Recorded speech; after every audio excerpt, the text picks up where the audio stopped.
akong bahala rito, ha? Boss! Yeah, boss. Ikaw bang konduktor ng bus na to? Ay, hindi na po. May papalit na po sa akin. Eh, boss, baka gusto mong kumita ng extra para sa pamilya mo. Babayara ta kahit magkano. Anak. Huh? Paano? Tama ba yung ginawa ko?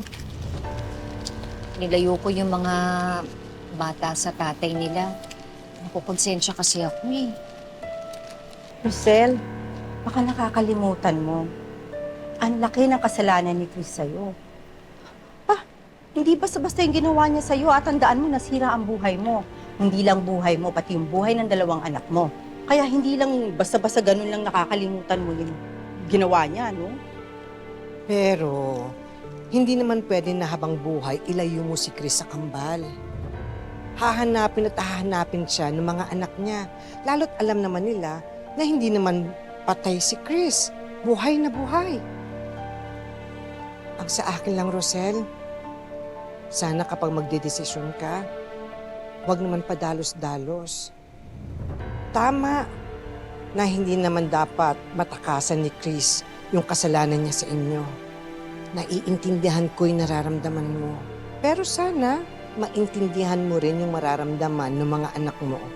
Kapag nalaman nila na talagang ilalayo mo na sila sa tatay nila. Mahirap po kasi. Mas nangingibabaw talaga yung galit na nararamdaman ko dito sa puso ko. Alam kong hindi madali, lalong-lalo na sa mga bata. Eh pero, hindi ko naman sinasarado yung puso ko sa pwedeng mangyari. Malay niyo po, dumating yung araw na maghilom na yung mga sugat. Patawad ko na si Chris. Pwede ko na ulit siyang tanggapin para sa mga bata. Eh, hindi naman natin masasabi kung anong pwedeng mangyari, diba? Pero sa ngayon, panindigan ko muna yung desisyon ko.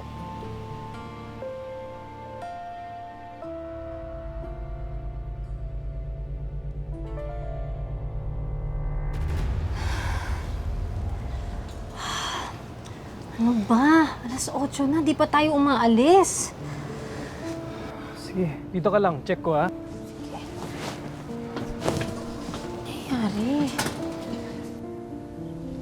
Umalis naman natin. Oo. Biruin mo, nagmamadali tayo. Ang hinaan ng biyahe. Tapos nasiraan pa tayo. Oo nga eh. At saka hindi, kailangan yung oras. May oras tayo dito para lumarga na. Oras pa kaya ito.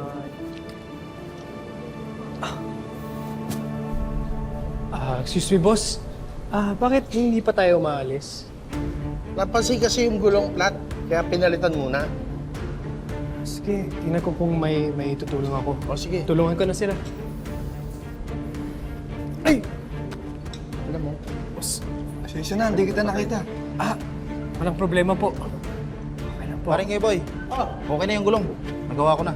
Tapos na, sigurado ka? Oo, pwede na kayong bumiyahe. Sir, akit na po kayo, sir. Mabiyahe na po tayo. Sige po.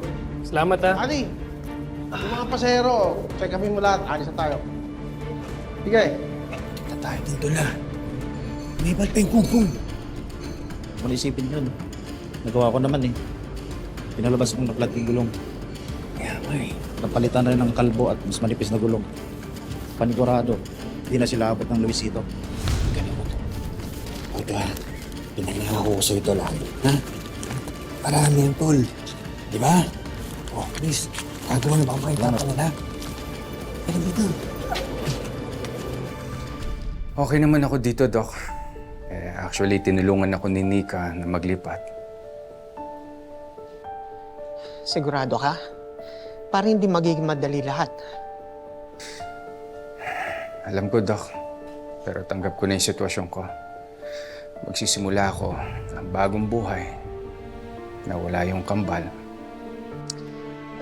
Tumawag nga pala si Bel sa akin. Tinatanong ko nasaan ka. Pare, hindi na ako makapagsinungaling kaya sinabi ko na sa kanya ang totoo.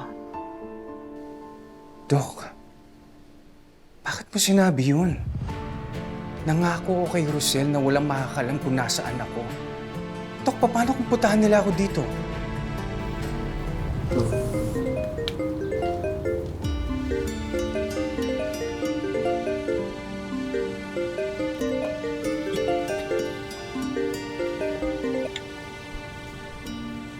Nay, napatawag kayo. Tyrone, nasan ka? Kasama mo ba si Belle? Tumawag kasi ako sa bahay, wala pa daw kayo. Opo, Nay. Kasama ko si Bel. Nagpapasama siya kina Zinya. May problema daw. Umaga na kami makakauwi. Ganun ba? O sige, basta alagaan mo lang yung kapatid mo, ha? Nay, huwag kayong mag-alala. Ako bahala kay Bel. O sige, mag-iingat kayo. Bye-bye.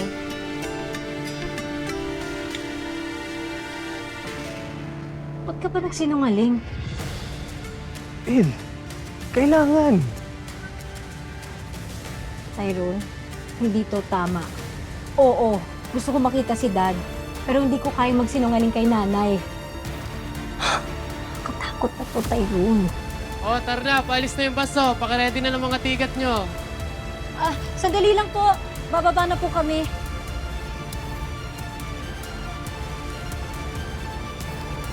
Ano ginagawa mo dito? Tatanungin ko lang sana kung nasan si nanay. Ikatutuwa mo, pag nalaman mong na-aksidente yung kambal. Hindi naman gusto mo mangyari sa kanila, di ba? Gusto mo talagang mapatay yung kambal tapos may mga nadamay pang ibang tao? Ikaw nga tong unang nakapatay, baka nakakalimutan mo. Hindi ako titigil hanggat hindi ko sila nakikitang nagdurusa. Gusto kong makita silang umiiyak ng dugo sa sakit. At gusto ko, nasa front row VIP seat ako kapag pinanood ko yun. May kinalaman ba kayo sa nangyari kina Tyrone at Belle? Bakit namatay na ba? Are you listening to what you're saying? Kung sabihin ko man na may alam ako, ano gagawin mo? Isusumbong mo ko?